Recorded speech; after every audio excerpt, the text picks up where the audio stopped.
কিন্তু এটাই রিজিকের সর্বোচ্চ স্তর, ফিটনেস, আপনি ফিট থাকা, অর্থাৎ ফিজিক্যাল অ্যান্ড মেন্টাল ফিটনেস, শারীরিক এবং মানসিক সুস্থতা। এটা রিজিকের সবচাইতে উচ্চতম স্তর, দ্য হায়ার স্টেজ অফ রিস্ক প্রভিশন সাস্টেনেন্স, ফিটনেস, সুস্বাস্থ্য, শারীরিক এবং মানসিক সুস্থতা।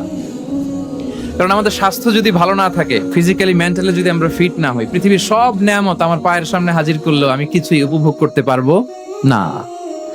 এজন্য এইটা সবচাইতে বড় রিস্ক।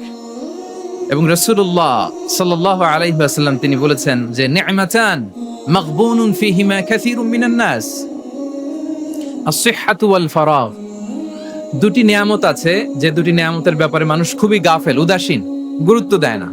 তার মধ্যে একটা হচ্ছে আস-সিহহা, সুস্বাস্থ্য, আর একটা হচ্ছে আল ফারাগ, অবসর।